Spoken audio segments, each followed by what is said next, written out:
ஓம் சாய்ராம்.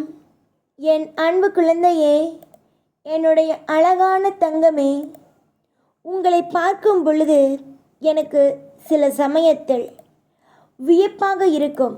சில சமயத்தில் உங்களை நேரடியாக வந்து திட்டலாம் என்றே தோன்றும். எல்லாவற்றுக்கும் நீங்கள்தான் காரணம். எப்போ பார்த்தாலும் எல்லா விஷயத்திலேயும் நீங்கள் சில சமயத்தில் அமைதியாக இருப்பீர்கள்.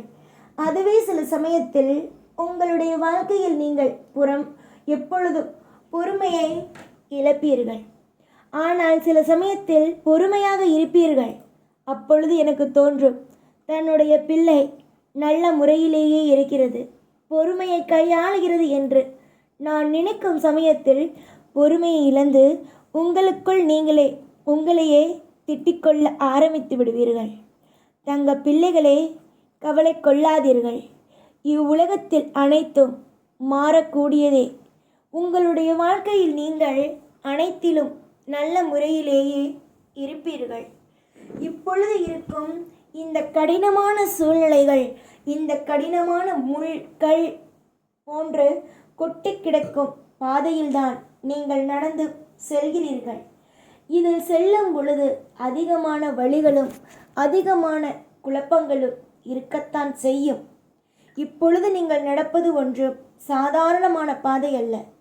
இப்பொழுது நீங்கள் பயணிக்கும் பாதை மிக கொடூரமான பாதை. இதில் நல்ல மனிதர்களையும் சந்தித்து உள்ளீர்கள், கெட்ட மனிதர்களையும் சந்தித்துள்ளீர்கள். நல்ல திசையை காட்டும் மனிதர்களையும் சந்தித்துள்ளீர்கள், கெட்ட திசையை காட்டும் மனிதர்களையும் சந்தித்துள்ளீர்கள். எந்த பக்கம் போவது என்று தெரியாமல் தடுமாறியும் இருந்திருக்கிறீர்கள். ஆனால் இப்பொழுது ஒரு நிலையான முடிவுக்கும் வந்துவிட்டீர்கள். இனி வரும் நாளிலும் உங்கள் வாழ்க்கை ஒரு சிறந்த ஒரு பயணத்தை துவங்க இருக்கிறது. உங்களுடைய வாழ்க்கையில் இதுவரைக்கும் பலவிதமான காயத்தை சம்பாதித்திருந்தாலும் பார்த்திருந்தாலும் இதற்கு பிறகு நீங்கள் பார்க்க போகும் ஒவ்வொரு விஷயமும் இன்பங்கள் மட்டுமே. இதுவரைக்கும் இந்த சாய் சொல்லும் எல்லா விஷயத்தையும் அலட்சியமாக பார்த்தீர்கள். ஆனால் இனி கூர்ந்து கவனியுங்கள். காரணம், முக்கியமான கட்டத்திற்குள் நீங்கள் வந்துவிட்டீர்கள். உங்களுடைய குலதெய்வத்துடைய சக்திகளும் குலதெய்வத்தின் ஆற்றலும் உங்களுக்கு நேரடியாக கிடைக்க ஆரம்பித்து விட்டது. எதற்கு நீங்கள் குருவை தேடி வருகிறீர்கள்? குருவை தேடி வருவது எதற்கென்றால், உங்களுடைய பிரார்த்தனை நேரடியாக குருவிடம் சொன்னால் அது நேரடியாக தெய்வத்திடம் போகும் என்றே அர்த்தம். அதனால்தானே என்னை தேடி வந்தீர்கள். நான் உங்களுடைய அனைத்து விதமான பிரார்த்தனைகளையும் உங்கள் குலதெய்வத்திடம் சொல்லிவிட்டேன். உங்கள் குலதெய்வமும் உங்களுக்கான அனுப்பிய செய்திதான் இது. உங்களுடைய குலதெய்வம் உங்களுடைய பூஜையின் மூலமாகவும் உங்கள் மனதில் இருக்கும் அந்த தூய்மையான எண்ணங்கள் மூலமாகவும் குளிர்ந்து விட்டது. உங்கள் குலதெய்வம் உங்கள் மீது இத்தனை ஆண்டுகள் கோபமாக இருந்தது. அதற்கு ஒரு சில காரணங்கள் இருந்தது. ஒழுங்காக குலதெய்வத்தை கண்டுகொள்ளவில்லை, குலதெய்வத்தை நினைக்கவில்லை, ஒழுங்காக குலதெய்வத்தை வணங்கவில்லை. இந்த மாதிரி நிறைய விஷயங்கள் உங்களுடைய வாழ்க்கையில் இருந்து கொண்டே இருந்தது.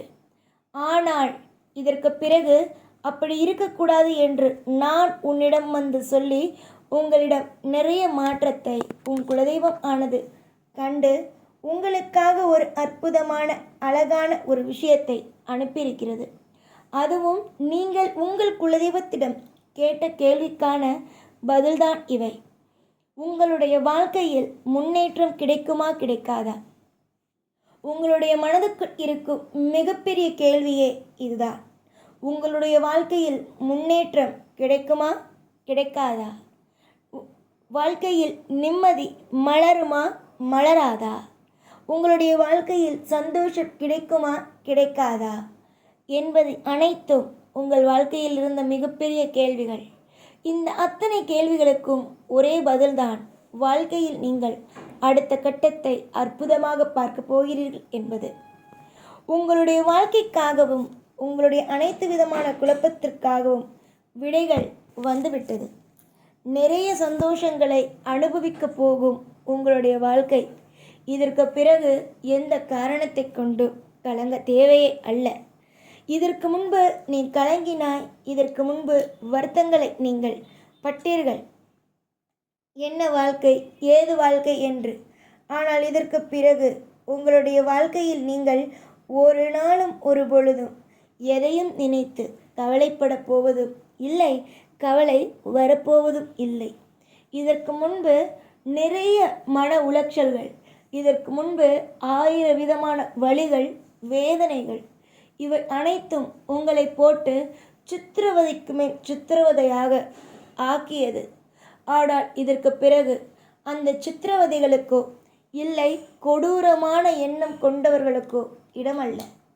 நீ சமீபத்தில் நிறைய அவமானங்கள், நிறைய குழப்பங்கள், நிறைய பாரங்கள், சொல்ல முடியாத வழி வேதனைகளோடு இருந்த போதிலும் யாரும் வந்து உனக்கு கை கொடுத்து இந்த ரூபாயை வைத்துக்கோ, இதை நீ செய், இந்த பாதையில் போ என்று யாரும் எப்பொழுதும் உன்னை அழகான ஒரு பாதைக்கு அழைத்து செல்லவே இல்லை. ஏன் உங்களுடைய கையை கூட யாரும் பிடிக்கவில்லை. காரணம், உன்னிடம் இருக்கும் தத்திரியங்கள் அனைத்தும் அவர்களிடம் மீது ஒட்டிக்கொள்ளுமோ என்ற ஒரு பயம். இப்படி இருந்தால் அவர்களுக்கு உதவி என்று வரும்பொழுது நீ எப்படி போய் உதவி செய்வாய்? நீயோ வளரும் காலம் வந்த பிறகு அவர்கள் கீழே குனிய போகிறார்கள். அது எனக்கு நன்றாக தெரியும்.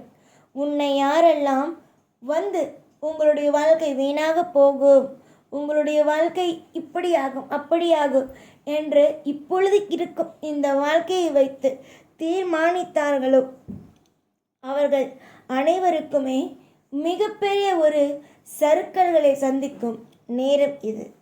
எவ்வளவோ விஷயங்கள் வாழ்க்கையில் நடந்துவிட்டது. எவ்வளவோ விஷயங்கள் வாழ்க்கையில் அற்புதமாக உங்களுக்கு அமைந்துவிட்டது. இதற்கு பிறகும் உங்களுடைய வாழ்க்கையை நினைத்து கவலை கொள்ள வேண்டாம். குலதெய்வமே உன்னுடைய அனைத்து விதமான தவறுகளையும் மன்னித்து உங்களை ஏற்றுக்கொண்ட பிறகு உங்களுக்கு யாருடைய தயவு வேண்டும்? சமீப காலத்தில் உன்னுடைய வீட்டில் அனைத்து இடத்திலும் துர்நாற்றங்கள் அடித்தது. எதையும் ஆராய்ந்து பார்க்கும் பொழுது விடைகள் தெரியாமல் இருந்தது. அது அத்தனையும் தத்ரியத்திற்கான அறிகுறிகளாகவே இருந்தது. ஆனால் இப்பொழுது சமீபமாக ஒரு 2-3 நாளாக திடீரென்ற சாம்பிராணி வாசனையும் பூக்கள் வாசனையும் நிரம்பி இருக்கிறது. நீயே யாரிடமும் சொல்லாமல் கொஞ்சம் குழப்பத்தில் இருந்தாய். இது என்ன, திடீரென்று நறுமணங்கள் நம் வீட்டில் அழகாக வந்திருக்கிறது என்று. அதற்கெல்லாம் காரணங்கள் என்னவென்றால் உன் குலதெய்வம் உங்களிடம் வந்து குடியேறிவிட்டது என்பதற்கான அறிகுறிகள்தான் இது. உங்களுக்கான அனைத்து விதமான சௌபாக்கியங்களும் கிடைக்கும் நேரம் இது. நான் இப்பொழுது இந்த விஷயத்தை உங்களிடம் சொன்னதை யாரிடமும் பகிர வேண்டாம். நீங்கள் என்றும் அமைதியோடு, இப்பொழுது எப்படி எதுவும் இல்லாத பொழுது ஒரு அமைதியோடு இருக்கிறீர்களோ அதே போலவே எப்பொழுதும் பணம் வந்ததற்கு பிறகு அமைதியோடு இருங்கள். உங்களுக்கு நலம் வளம் எல்லாமும் கிடைக்கும். அற்புதத்திற்கும் அதிசயத்திற்கும் எந்த குறையும் இல்லை. இனி வரும் நாளில் எல்லாம் உதயங்களே, எல்லாம் மாற்றங்களே, எல்லாம் உங்களுக்கு தேவையானது கிடைக்குமே. சந்தோஷமாக இருங்கள். இந்த சாய் எப்பொழுதும் கூடவே இருப்பேன். ஓம் சாய்ராம்.